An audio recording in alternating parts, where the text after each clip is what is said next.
untuk melaksanakan wawancara dengan saya pada saat ini Pak, sebagai tugas kami dalam pendidikan guru penggerak.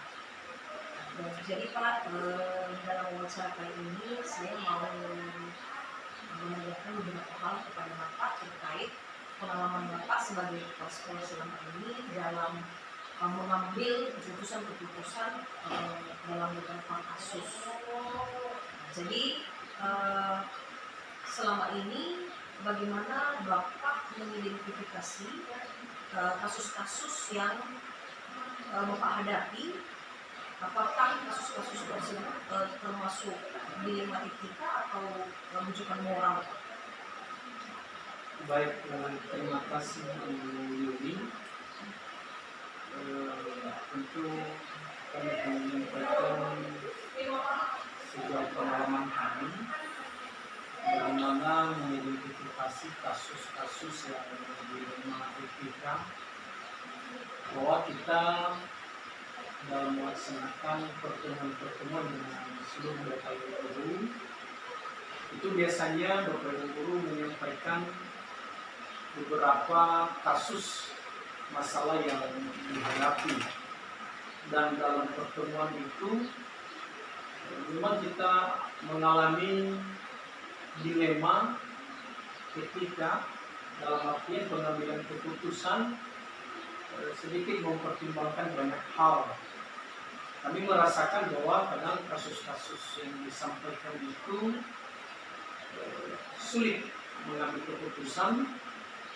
Namun demikian kami coba mempertimbangkan beberapa hal terkait dengan resiko manfaat dari setiap keputusan yang kita ambil. Demikian juga dengan rujukan moral, bahwa ada juga pihak-pihak lain, pihak eksternal dari sekolah yang mempunyai kepentingan-kepentingan terkait dengan sekolah, mungkin itu pengadaan barang-barang di sekolah, maka supaya pihak sekolah bisa memperkenankan mereka, barangkali mereka menjanjikan dalam bentuk fee dan lain sebagainya. Dan inilah kasus-kasus yang selama ini kami hadapi terkait dengan dilema etika dan rujukan moral. Terima kasih Pak. Jadi ini saya sebelumnya ke kasus yang bersifat dilema etika ya. Jadi Bapak sampaikan bahwa itu mempertimbangkan banyak hal. Jadi mungkin dalam kasus itu ada kepentingan pihak yang satu dengan pihak yang kedua, dan itu mungkin sama-sama benar ya. Nah, jadi bagaimana selanjutnya Bapak menjalankan keputusan untuk dua kepentingan tadi yang sama-sama benar? Baik, tentunya dalam menjalankan kepemimpinan di sekolah ini saya tidak hanya sendiri. Saya punya wakil kepala sekolah, saya punya pembantu kepala sekolah. Jadi di saat ada sebuah kasus yang dilema atau yang dilema etika ini, maka kami minta saran ya dari Wakasek, dari PKS, artinya mempertimbangkan apa yang lebih bermanfaat dan apa yang mempunyai resiko terkecil dari keputusan yang kami ambil. Artinya itu kami butuh orang-orang yang bisa memberikan pendapat dari apa kasus yang kami hadapi. Jadi dalam mengambil keputusan atau dalam menjalankan keputusan itu Bapak tidak sendiri ya, tidak memutuskan sendiri, tapi Bapak juga membutuhkan pendapat atau mungkin penguatan juga dari pihak-pihak lain seperti Wakasek atau PKS ya.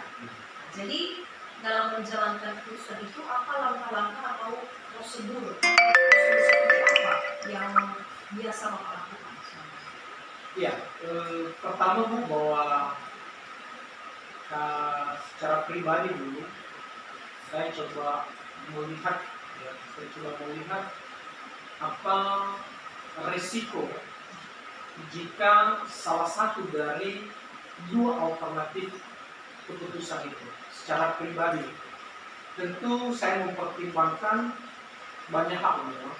Selanjutnya saya akan mengundang Wakasek PKS untuk coba renung bersama dan masing-masing memberikan pandangannya.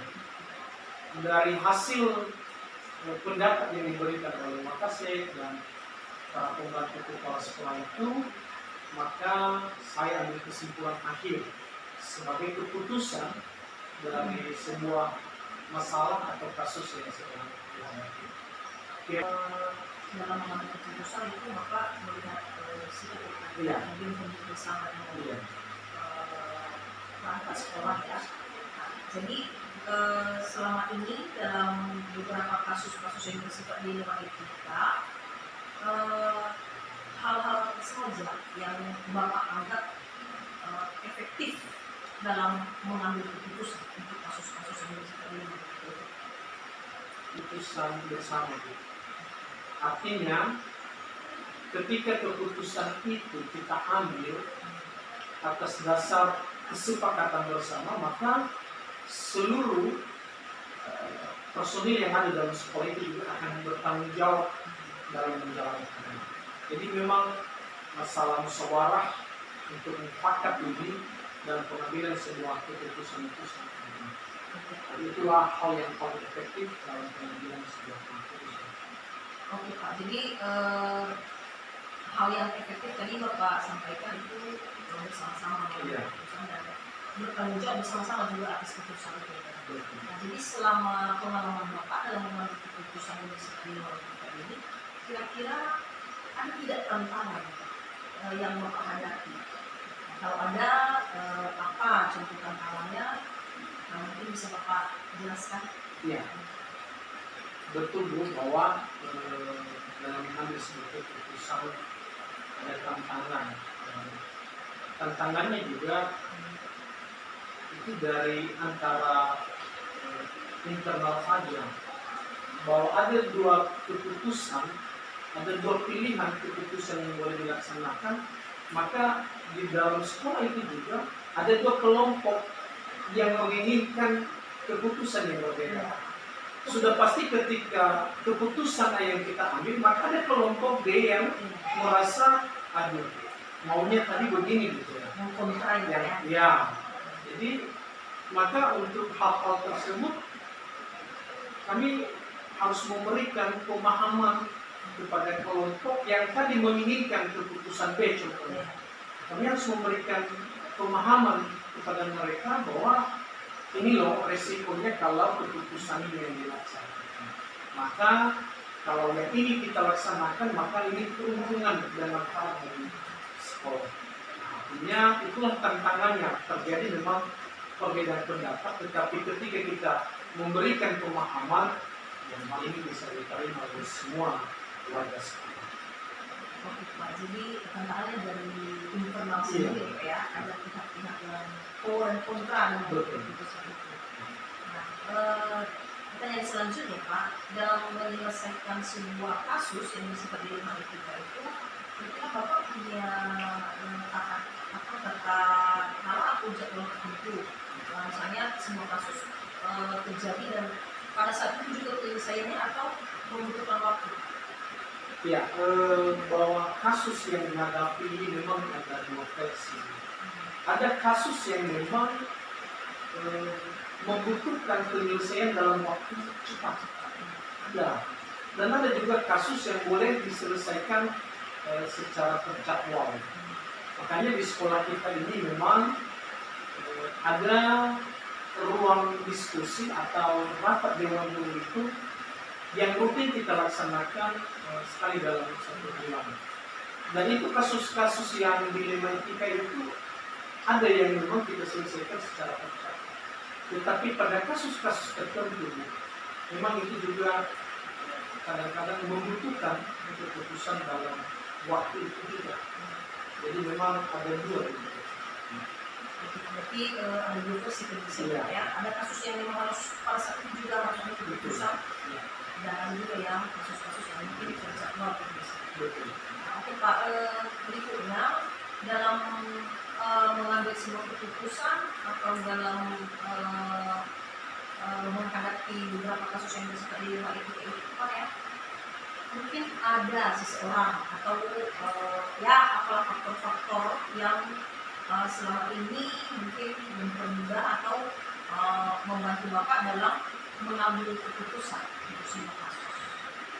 Ya, kalau seseorang mungkin ada dia, karena saya juga memilih Wakasek itu tidak hanya sekedar memilih, tetapi dilihat dari pengalamannya. Tentu dengan adanya Wakasek yang sudah senior itu akan mempermudah kita dalam pengambilan keputusan. Artinya apa? Bahwa dia punya banyak ide dalam penyelesaian masalah, dan barangkali hal ini yang sangat membantu ya, sangat membantu. Demikian juga ada bapak ibu yang lain yang memang punya ide-ide cemerlang. Nah, selain itu bahwa dalam penyelesaian kasus juga perlu ada kolaborasi dengan pihak eksternal sekolah. Misalnya dengan komite. Komite kalau di sekolah kita itu sangat peduli ya dengan kasus-kasus yang ada di sekolah. Kebetulan juga ketua komite ini kan berkecimpung di dunia pendidikan. Jadi dia mengerti benar seperti apa kasus yang dihadapi di sekolah. Jadi ketua komite itu juga merupakan seseorang salah satu ya yang sangat mempermudah kita dalam pengambilan keputusan di sekolah. Oke Pak, baik Pak. Jadi mungkin juga kayak yang bisa saya katakan berkolaborasi atau bekerjasama dengan orang yang lebih senior dari segi pengalaman ya. Ya. Karena itu bisa membantu kita dalam menyelesaikan kasus-kasus.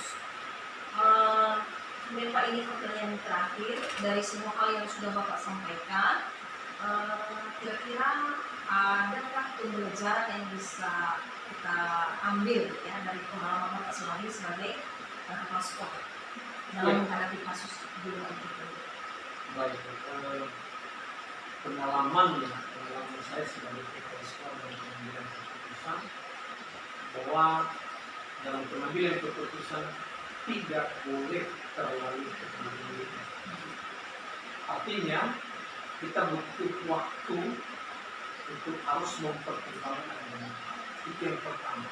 Yang kedua, keputusan yang kita ambil hendaknya merupakan keputusan bersama, tidak merupakan keputusan pribadi, dan sehingga menjalankannya juga kan merupakan tanggung. Ketiga, bahwa keputusan yang kita ambil juga harus objektif. Artinya jangan ada hal-hal lain yang mempengaruhi. Karena di sekolah ini kan saya punya kepentingan lain, saya punya istri, saya punya saudara, saya punya famili. Ya. Nah, tetapi dalam pengambilan keputusan, hubungan itu semua harusnya ditanggalkan. Sehingga keputusan kita objektif sesuai dengan harapan masyarakat. Kira-kira itu.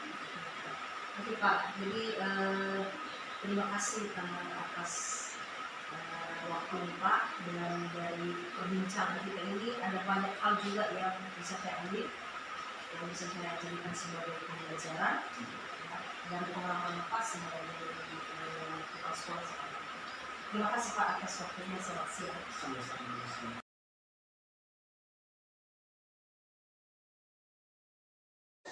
Selamat pagi Pak Ziliwu. Pagi Bu.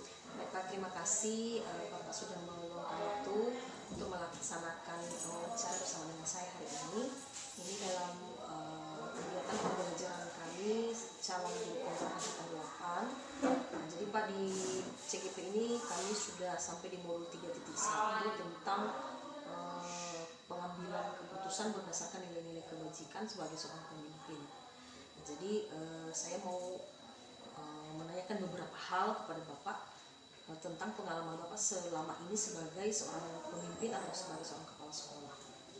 Nah, jadi Pak ya, di dalam menjadi seorang pemimpin itu biasanya kita banyak menghadapi berbagai kasus-kasus atau permasalahan ya Pak. Betul. Nah, jadi bagaimana Bapak mengidentifikasi setiap kasus atau permasalahan yang dihadapi itu? Apakah itu termasuk kasus yang sifatnya dilema etika atau rujukan moral?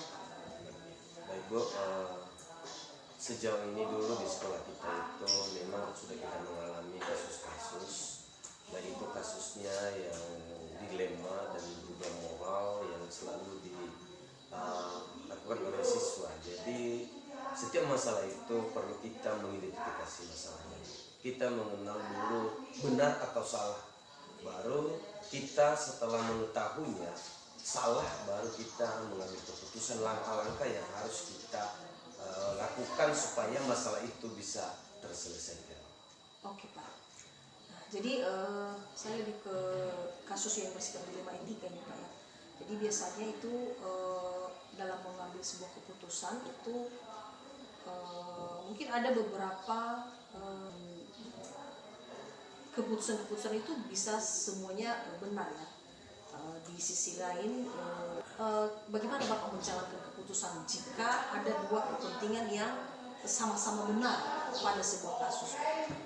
Baik Bu, yang sering kita laksanakan itu dalam mengambil keputusan, tidak setiap kita mengambilnya. Perlu kita ada koordinasi antara guru-guru dan begitu juga kepada orang tua dan orang-orang yang terkait kalau memang kasusnya itu sudah benar terdeteksi bahwa sudah bisa kita mengambil keputusan langkah yang harus kita lakukan, dan tidak semua mengambil keputusan itu tidak pihak seseorang, tapi kita selalu koordinasi ya, terutama kepada orang tua siswa yang sedang bermasalah. Oke Pak, jadi itu Bapak berkoordinasi ya dengan pihak lain, misalnya guru dan juga tidak terlepas dengan orang tua siswa jika masalah itu berkaitan dengan siswa ya Pak ya. Jadi Pak, selanjutnya ini apa saja langkah-langkah atau prosedur seperti apa yang biasa Bapak lakukan selama ini dalam memutuskan sesuatu untuk sebuah permasalahan atau sebuah kasus yang dilema etika? Yang selama ini dulu Bu, kalau kita mengatasi suatu masalah itu harus dengan mufakat. Kita datangkan itu adalah ada mewakili orang tua siswa itu seperti komite sekolah dan guru-guru dan juga siapa pendamping anak ini. Kalau memang masalahnya ini wajib ditangani orang yang terkait di dalam kasus itu. Jadi tidak lepas semuanya itu adalah mengambil keputusan orang yang terlibat itu, seperti karena kita di sekolah wajib ada komite mewakili dari orang tua dan kami juga bersama dengan orang tua. Berarti Bapak mendatangkan pihak-pihak yang terkait ya untuk kasus itu ya Pak ya. Tadi termasuk juga komite sekolah, mungkin juga dengan guru-gurunya ya Pak ya. Nah, berikutnya Pak, apa saja hal-hal yang selama ini Bapak anggap efektif dalam pengambilan sebuah keputusan? Untuk kita dulu cari fakta-fakta yang relevan ya, sehingga nanti yang berkaitan dengan masalah itu bisa kita mengambil keputusannya karena sudah ada bukti dari kita dan ada fakta-fakta yang sudah pernah dilakukan anak ini. Jadi tidak mudah secara langsung kita itu membenarkan kesalahan ini kalau belum ada fakta dari kita atau data-data relevan yang sudah kita peroleh. Oke Pak, berarti itu berdasarkan fakta-fakta yang relevan dengan kejadian atau dengan kasus yang dihadapi. Betul, dengan ya? Kasus yang itu yang efektif untuk memutuskan sesuatu untuk kasus tersebut. Oke Pak, jadi selama Bapak sebagai pemimpin di sekolah ini Pak, kira-kira ada tidak tantangan yang sering dihadapi dalam pengambilan keputusan yang dilema etika ini? Kalau misalnya ada, kira-kira bisa Bapak jelaskan apa tantangannya? Ya, banyak kali tantangan. Kalau kita suatu mengatasi masalah ini, ya pasti banyak tantangan kita. Terutama ini tidak sependapat atau tidak sepemahaman kita sebagai pemimpin juga dengan orang juga yang terlibat di dalam itu tidak sependapat. Jadi itu yang tantangan yang selalu kita rasakan saat-saat kita mengatasi suatu masalah.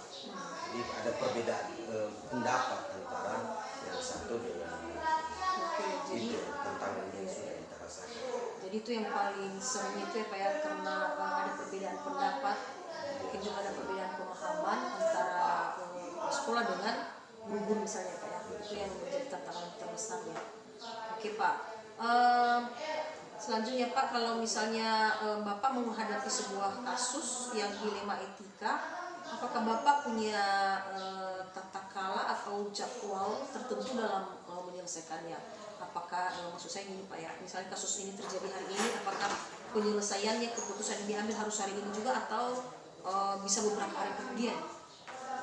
Jadi kalau kasusnya Bu, kalau masalahnya ini berat, sudah kita tahu bahwa harus terlibat dengan orang lain, perlu kita punya jadwal untuk bisa kita menyelesaikan masalahnya. Kenapa? Karena harus kita menunggu juga dari orang lain yang bisa koordinasi yang terkait dengan masalahnya. Jadi kalau masalahnya bisa kita selesaikan, tidak ada orang yang bisa dilibatkan dalam itu, mungkin tidak perlu lama-lama, harus secepat kita selesaikan masalah itu. Jadi kalau memang masalahnya berat, ya perlu ada orang lain yang harus bisa ikut campur dalam penyelesaian masalah itu. Perlu kita ada punya jadwal dalam penentuan kapan kita bisa mengumpulkan, mengambil pendapat dari orang lain sehingga bisa kita mengambil keputusan. Itu yang sudah kita laksanakan. Iya Pak ya, berarti bisa saya simpulkan kalau kasusnya itu berat ya, berat, maka mungkin perlu waktu, karena juga mendatangkan pihak-pihak lain yang mungkin memberikan pengaruh terhadap masalah tersebut. Jadi kalau kasusnya mungkin yang ringan bisa diselesaikan langsung ya Pak ya. Betul. Oke Pak. Selanjutnya Pak, selama mengambil keputusan sebagai seorang pemimpin, kira-kira ada seseorangkah atau mungkin ada faktor-faktor yang mempermudah atau membantu Bapak dalam mengambil sebuah keputusan?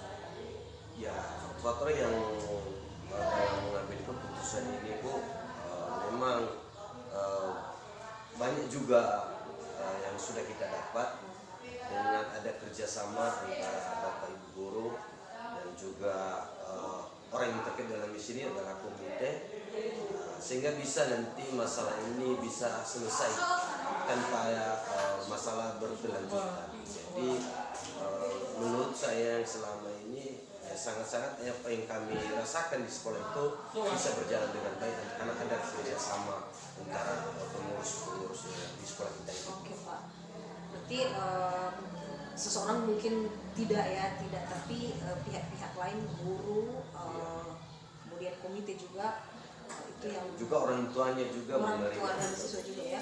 Itu termasuk faktor-faktor yang mendukung atau membantu Bapak dalam mengambil sebuah keputusan. Oke Pak, ini pertanyaan yang terakhir Pak. Dari semua hal yang sudah Bapak sampaikan, kira-kira ada pembelajaran atau pengalaman yang bisa kita ambil Pak ya, dalam pengambilan keputusan di dalam etika? Oke Bu, banyak Bu yang kita dapat pengalaman ini dengan banyak kasus juga, namun ada gunanya. Karena bisa mengasah kita untuk lebih berpikir, ya lebih berpikir kita bagaimana solusi supaya bisa masalah itu cepat selesai, dan juga bertambahnya juga pengetahuan kita tentang bagaimana cara mengatasi masalah-masalah. Jadi banyak manfaatnya Bu, kalau kita sudah menghadapi setiap satu masalah itu ada gunanya juga Bu. Tidak sebalik tangan bahwa masalah itu mudah, tetapi pasti kita punya ide yang baru, langkah-langkah yang harus, dan juga terjadi suatu masalah lagi berarti mudah untuk kita untuk bisa mengambil keputusan. Oh, berarti pembelajaran yang bisa kita petik ya Pak ya dari pengalaman Bapak sebagai pemimpin itu mengasah kita untuk lebih baik lagi dalam mengambil sebuah keputusan atau menentukan sebuah keputusan pada sebuah kasus, kemudian juga menambah pengetahuan dalam dalam mengambil keputusan untuk kasus-kasus ini. Oke Pak, terima kasih atas waktunya Pak. Saya juga bersyukur menambah pembelajaran bagi saya juga dari apa yang sudah Bapak sampaikan. Dan saya ucapkan terima kasih sekali lagi atas waktunya, atas dukungan Bapak dalam pembelajaran saya sebagai calon berkontrak. Terima kasih Pak. Selamat pagi Pak.